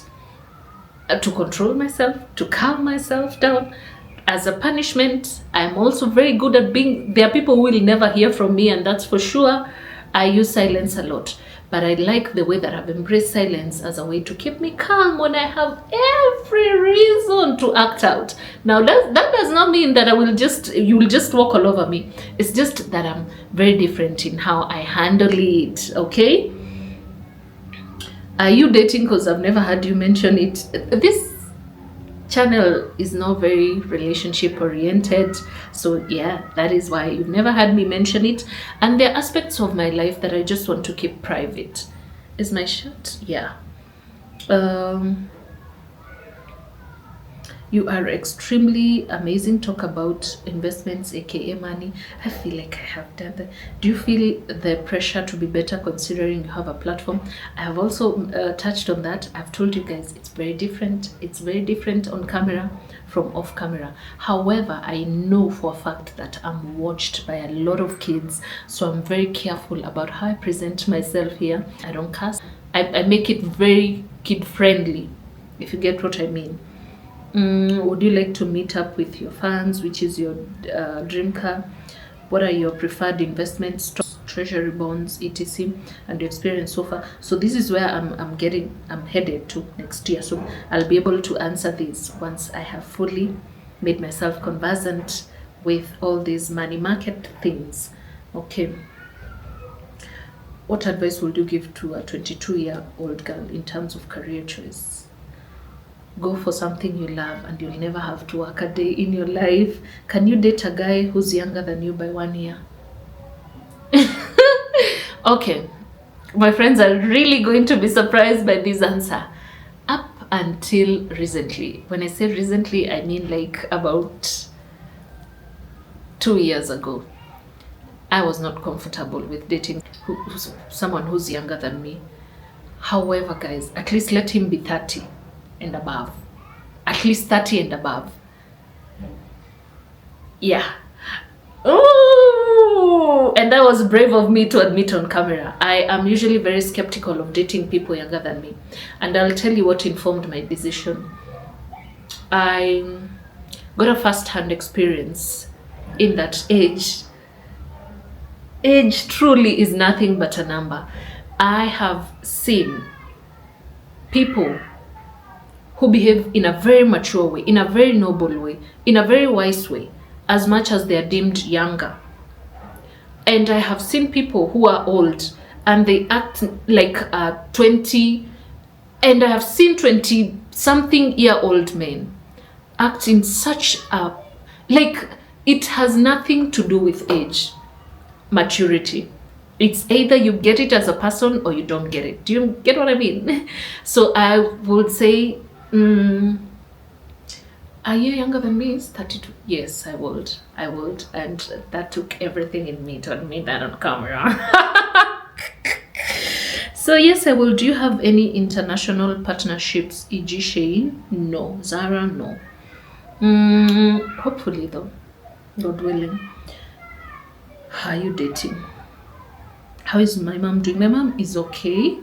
And how was your relationship with her as a teenager? I mean, unless you didn't grow up in an African household, my teenage life with my mom was very much hot oil and water, because it's, so long as you're in my house, you're going to do things the way I say they're supposed to be done, and you're going to do them my way, and you're going to, do you get what I mean? And that is the time you feel, oh, I'm a grown-up, I want to go hang out with my friends. You're too strict, you don't even love me, you know. But now my mom is my friend. There's absolutely nothing in this world I wouldn't tell my mom. But of course, it came with a lot of discipline. She was not my friend when we were teenagers. The problem is you're trying to be friends with your children. No, now we are friends, very good friends. But my mom is a disciplinarian, a very tough one actually. They call her a teacher and they call her a cop, depending on where we are, because she gives off very teacher vibes, she gives off very cop vibes. So they always think she's a cop or a teacher. She was a disciplinarian. We were not good friends because, of course, I would say the her way or the highway, because she was not about to let me waste away in my teens. So it was very strict over there, but now we're friends. Yeah. Can you share the clothes that you have decluttered? Yes, it's just that I give them to my mom to take them Ukosha's country. So many people ask if I wasn't an advocate, what I would have been. How was life at 23? Was I in law school then? Yes, I was in law school. That is how life was. Crazy. Hey, I'm curious. Which part of Embu are you from? And your childhood memories? I don't have so many childhood memories because I went to college. I went to boarding school when I was very young. I think I was 9 years old. And I left boarding school when I was just about to join campus. So I had friends growing up, childhood friends, but it was just that 1 month when I'm on holiday. I went to boarding school. Yeah. Embu, I am from Ena, if you know where Ena is. Do you budget? Do you invest in stock market? How are your finances so far? My finances are good. Of course, they can always be better, but I'm happy and content. How do you manage so much on finances? After uni, did you go about networking and career growth? No. Guys, I was lucky. I've only been employed once, and it was okay. And it was fantastic for me. I didn't struggle. That's what I'm saying. Is Nkathake your sister? If so, how beautiful and talented is your family? Thank you so much. So guys, I keep tapping on my phone because I don't want the phone to go off. So I need the light, plus you also know I don't see very well. Yeah, she's my sister, and thank you so much if you think our family is talented. That is my sister. That is my biological sister. Hi Emily, when are you doing a closet clean? Especially the shoes, would love a pair. Maybe one day, one time. Is Nkathake your sister or your cousin? That is my biological sister. What inspires you in life? The fear of poverty, the fear of being average, the fear of being a riffraff, the fear of just dragging through life, nothing meaningful. I don't like that. So that is what inspires me in life. Does content creation pay more than your actual job? I answered that. What's your abundance mindset like? Do you have a principle you live by? I love how large you live. You should also love how hard I work. We share our highlights. Sometimes I want to go crazy because of how work is. You hear me say, oh, today we're going to be putting out big fires. Guys, I'm not reading from a script. It's real life. So my abundance mindset is that anything I want, I can get it for myself. And there's a very thin line between an abundance mindset and being hyper independent. I do not know how to balance those two, because if you ever tell me no, watch me get myself. And I don't know if that is an abundance mindset or that is hyper independency. But in my mind, anything I want, I can get it for myself. Why do you opt for Ubers instead of buying your own car? I've already answered that. Why don't you like driving? I've answered that.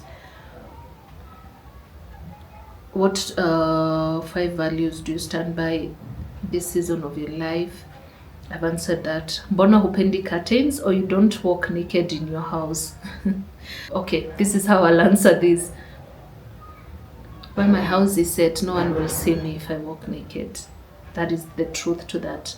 And I don't like curtains because I've never liked curtains. The last time I bought curtains, the whole time with those curtains, I never drew them back. They were always open. So I like seeing. I like seeing, guys. That's why I buy white and clear things. I like seeing. How do you deal with friendship breakups? And have you had one yourself? Mwah, no buzz. Okay, guys, at the end of the day, we are humans, and that means we are relational. So at some point, you're going to hurt your friend, whether deliberately or unknowingly. If you know you've hurt your friend, please apologize. And if your friend has hurt you and they probably don't know they've hurt you, please communicate and tell them, hey friend, when you did this, I was not very comfortable with that.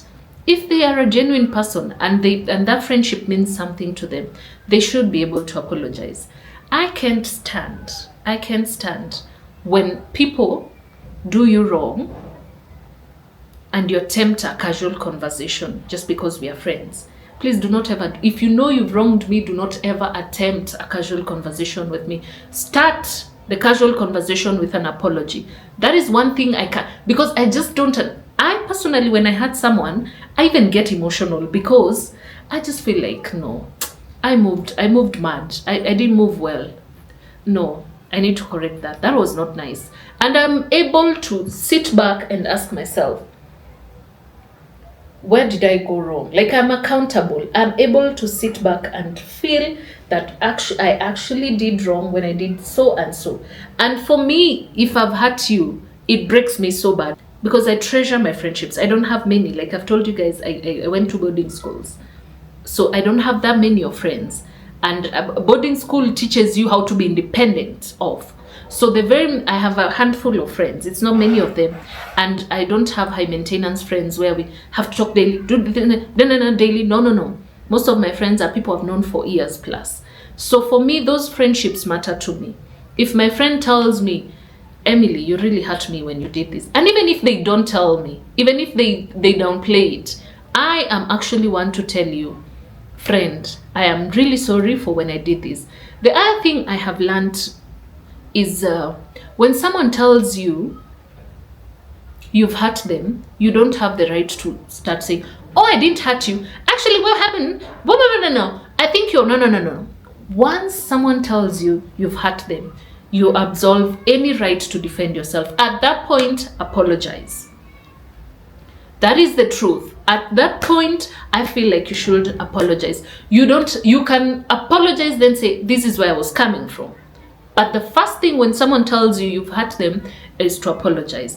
And that is why I feel like most of the friendship breakups are either fueled by misunderstandings. It could be financial, it could be relational. But I've said, for the fact that we are humans, we are relational. So it's inevitable that you're going to hurt your friend, whether knowingly or unknowingly. However, this thing of ego and pride, there are things you can never come out of because you've allowed pride to take over. You've allowed ego to take over. Maybe because you feel you're financially better than them, or maybe you feel like you're better in life than them, or maybe it could be so many things. It could be so many things.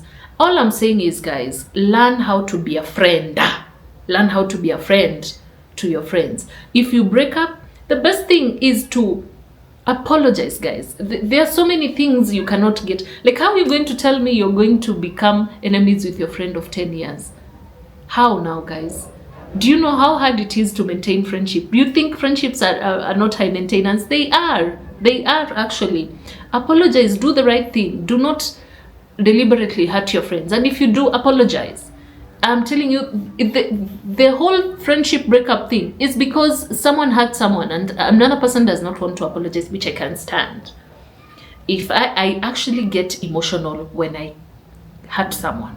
I really don't like hurting people. I just feel bad. So I don't know how people are able to carry on with life knowing you've hurt someone. And for you, it's business as usual. That is what bothers me now. So much so that you want to attempt a casual conversation with me instead of apologizing. So, not today, not today. Guys, I really need to finish this. If your perfume collection could buy you a car, which one would it be? I don't know. You guys do the math. I don't like talking about figures here. What is your take on marriage and money? This is my take. It doesn't matter who you're married to, how filthy rich they are. They may have the ridiculous money. But as a woman, hear me and hear me well. Have even your 5 shillings. It is very important, especially as a black woman, listen to me, to have your own. Please have your own. You could be set for life as a wife. We all want to be housewives. God knows I could use being a housewife. All I do is wake up, monitor the kids have gone to school, buy roses for the house, make sure meals are cooked by Manasses for my husband, monitor picking the kids back from school, watch a movie and drink tea with my husband, go for a dinner date. I mean, that would be ideal. But do you know what happens when you're left? But what becomes of you when that man decides, I'm out of here? Please have your own. Money gives you options as a black woman. Listen to me. Money gives you so many options as a black woman that you don't have if you don't financially take care of yourself. Okay? It doesn't matter who you're married to. You could even be married to Jeff Bezos himself. Have your own. Have your own as a woman. Even your husband will respect you, knowing you have your own money, knowing that he cannot talk to you anyhow. Imagine if you cannot afford some things as basic as pads or tampons, whatever it is that you use, and tell your husband, give me money for pads. Tomorrow, give me money for bread. Give me money. Hakuna sukuma. Give me money for meat. Give me money for... Even you as a person, you'll get tired of this person. It's inevitable. It's inevitable. Not every man is okay with doing that, even if they act like it's okay. Please, at some point they're going to get tired of you. So as a woman, please have your own. Doesn't matter who you're married to. I'm not saying match his financial whatever, but a man should be able to walk in and out of your life and nothing about your lifestyle changes. That is what I'm saying. Money gives you options as a black woman. Don't let anyone tell you anything different. Have your own. Please have your own. Have your own. Please have your own. No matter how small it is yours. It is your own. Have it. Because one thing about men, they are very dangerous. They are very dangerous at any point. It's not even men, humans. Humans can change their minds anytime. I just want you to be in a position where you can take care of yourself when such eventualities and the mishappenings of life come. I hope they don't. But in the event that they do, you're set. Do you speak Kiembu fluently? Ni mbaragia Kiembu wega piu na mbaragia ke fluent. Nambitawa Emily. Yes, I speak fluent Embu. What phone do you use for selfie and theme? What is theme? I don't know theme. But I use an S25 Plus Samsung Gali till I die. What are your aspirations in 10 years to come as a young African lady? There are things I talk about, there are things I don't talk about. They are here, guys. I've told you I'm so closed off. I can share that I want to progress career-wise. I'm thinking of progressing my career, maybe by advancing my education and so much and so forth. Clearly, you can see I'm not very comfortable about talking about my goals. Those are things I take to God and store them here. Study tips during law school. Did you practice in any clubs and have you benefited from them? I told you guys, other than the farm that the law school allocates you, find your people who you study with. Seriously dedicate that 1 year. to books and nothing but books. What's a moment in your life that completely changed your perspective? It was during COVID. That one changed my perspective for sure. What we see now is the glimpse of the work you did in your 20s. What did you do in your 20s that gave you the advantage that you now have financially and career-wise? I have spoken about that. You're an inspiration. Keep at it. Thank you. You've set the bar too high. I love it. I love to see it. Thank you. What's your take in marriage? Why do you guys think I hate? I've actually seen the tone of these questions is that you assume I hate men. I don't hate men. I absolutely love men. I have no negative attitude towards men. I none whatsoever. So if it's in God's will that I get married, I will get married. There's The Psychology of Money by Morgan Housel. There is also Rich Dad, Poor Dad by Robert Kiyosaki. I think that's the name. I don't know how you pronounce that, but yeah. I would also recommend the Total Money Makeover by Dave Ramsey. And you can finish off with the 48 Laws of Power. Yeah, so another question is, do you love pets? I love animals to a fault. I love animals. I love dogs. I love cats. I love lions. I love zebras. I love animals. I love goats. I love cows. I love animals in general, but I love dogs. I love dogs so much. Talk about decentering men. Guys. Let me first say, guys, as I've said, I don't hate men. I want you to get that. I, however, believe there's so many things you can do in your life as a human being before you feel compelled to prioritize men. Just men. Nothing else in your head other than men, relationships, romantic relationships. There's so much to you other than that.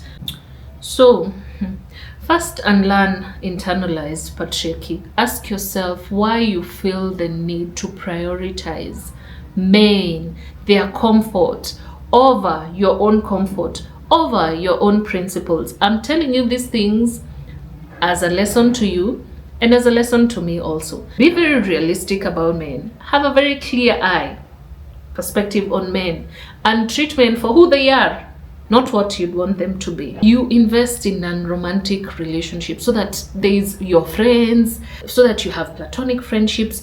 Your life is not constantly relationship to romantic relationship to romantic relationship to romantic relationship. You need other types of relationships other than romantic ones, okay? Prioritize your own needs. That means you put your career, your life, your health as goals before you put another man's desires or waiting for a man so that you can partner on desires and goals. Have your own goals, have your own travel, do things by yourself before you prioritize a man coming over to partner with you over those things, okay? Dress, make choices for your own gaze, not a man's gaze. Do not do things to be validated by men. Have a very clear-eyed perspective that acknowledges the emotional labor and the potential unequal dynamics in a relationship, okay? So that you don't prioritize a man's validation before you ever validate yourself. That is how exactly you decenter men for me. Even I need to learn some of these things. I'm telling you. You're a great fashionista. Thank you. Talk about saving and big girl investments. Do big girl things. Always do big girl things. Make big investments. Make things that make you sit back and say, whew, I did that. We did it, Joe. We did it. How did you manage to grow your clientele considering you work from home? Before COVID, it was almost impossible to grow anything while working from home. But after COVID, things shifted. And for me, I told you guys, it was the clients that came that made me open a farm. Now, how I treat those clients means I'm recommended to other clients. I'm recommended to other clients who recommend me to other clients. Even on this platform, I've gotten clients who have recommended other clients. So it makes it easy for me to work from home. If I need to take a physical meeting, I take a physical meeting. But now I can take a virtual meeting. So it's very easy for me to grow my clientele, even from home. But I do not in any way this platform and what it has done to me in terms of my legal career. I'd also wish to state that most of my clients are corporates, okay? So it makes it very easy for me to work from home because we do emails a lot, we do virtual meetings a lot, we do Zooms a lot. Yeah, so that helps. Arabian perfumes, which one do you like? I have one that we got in Dubai. It's called Madawi. It's very beautiful. I have recently started pairing it with Amage, and I think it's beautiful. That is the one that I have. Although I know some of these perfumes are Arabian in nature, it's just that they're not like the basic Arabian perfumes. However, I'm not very open to using the basic Arabian perfumes.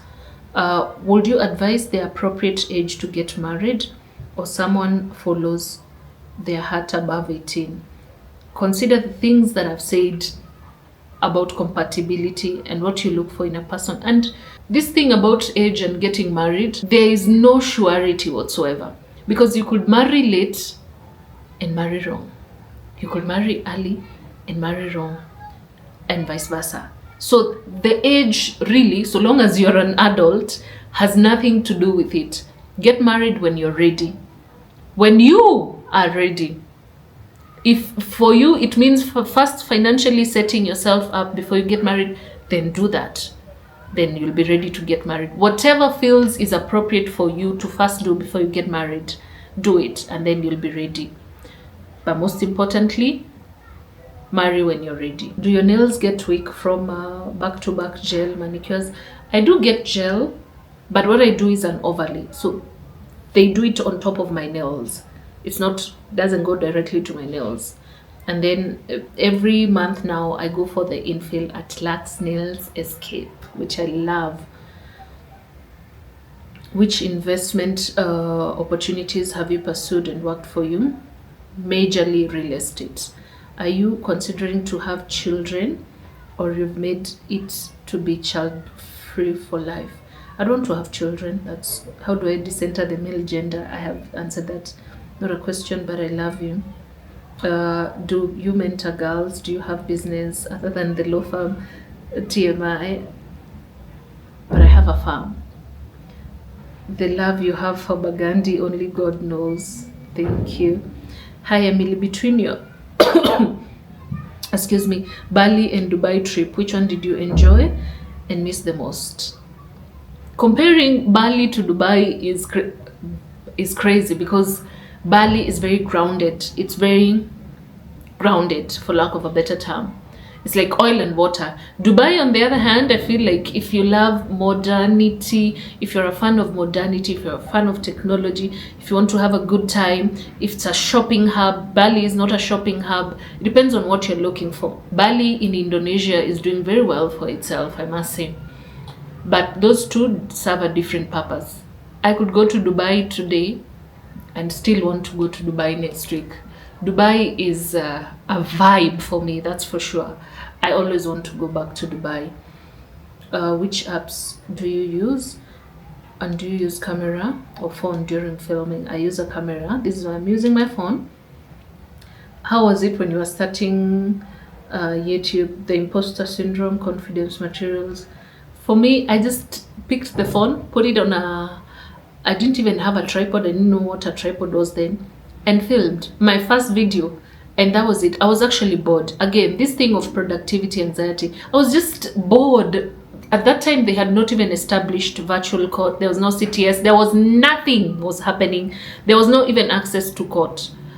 So I was like, okay, so what are we supposed to do? And I decided, because I used to post a lot of cooking content on my Instagram, people used to encourage me to start, my friends really, because no one knew me there then like that, used to encourage me to start a YouTube channel. So I was like, this is the ideal time. I did a bit of cooking videos. Then one day I decided to vlog, and somehow that picked up. So I incorporated the cooking in my vlogs.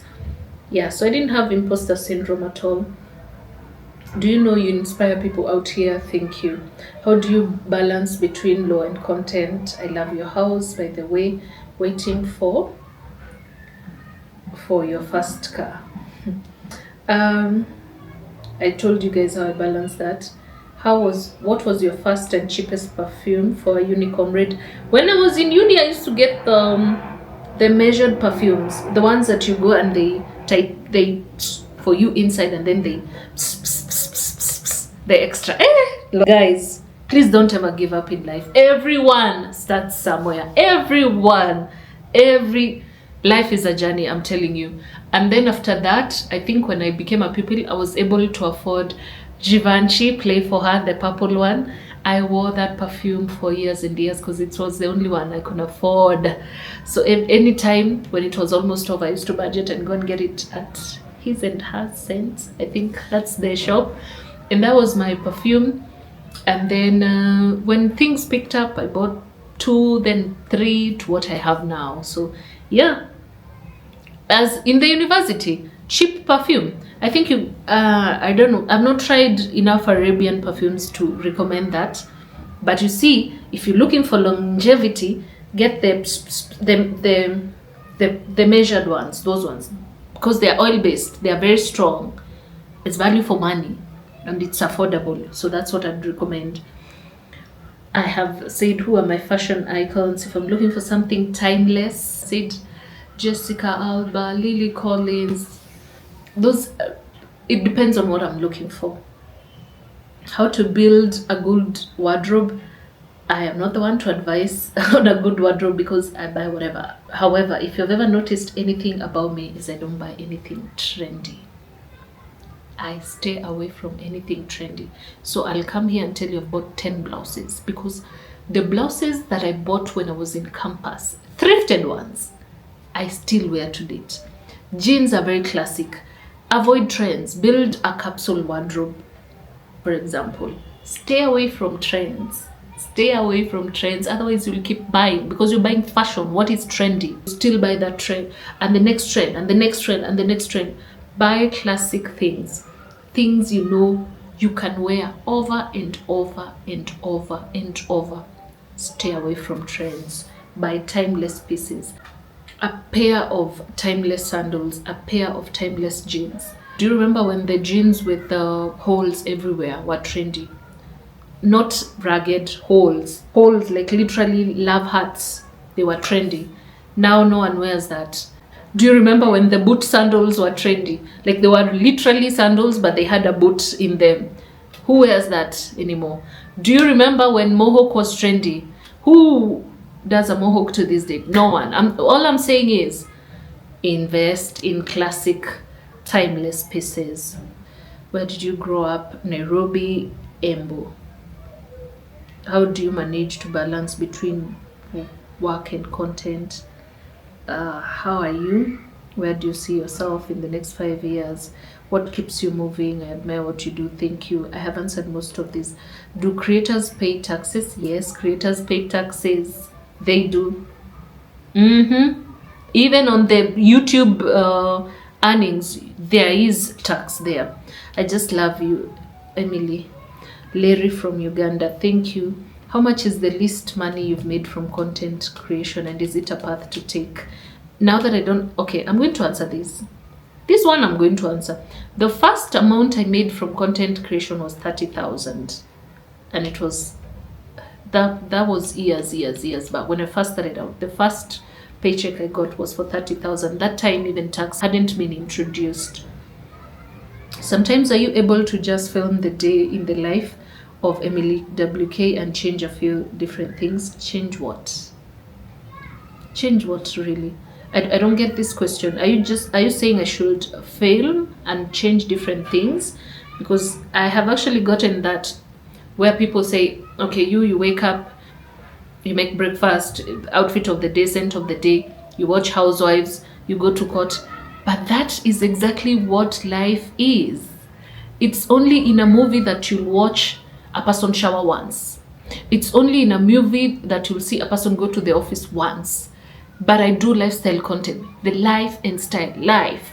So the mundane things of life are going to happen over and over again. That is what happens when you do lifestyle content.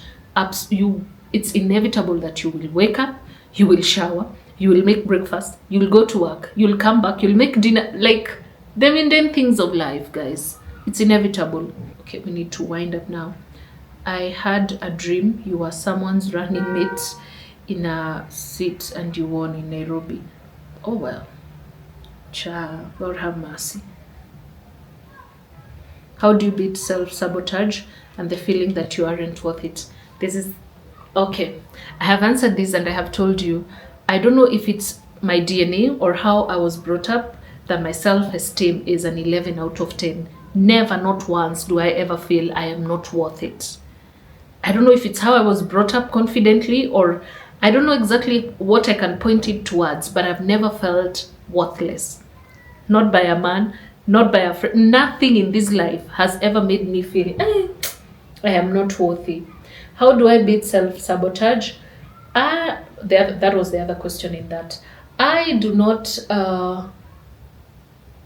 of course, esteem has something to do with sabotage. And I think I have also answered that. But I want you, most importantly, to learn to positively talk to yourself. Talk to yourself and talk to yourself positively. Ask yourself, why do I feel I'm not worth it? Get the lessons out of it so that you ask yourself, what is this thing trying to teach me? Instead of why is this happening to me? If not you, then who? And that marks the end of this Q&A. Whew, child, that was quite some time. I have a feeling we have like a 1 hour plus of Q&A, but I'm happy to engage with you guys. If I didn't answer you, just know it was too much for me, or I'm not comfortable with some things. And we are almost at 30k subscribers. So if you liked what you saw, kindly subscribe, and I'll catch you on the next one. Mwah! Lovers, thank you for tuning in.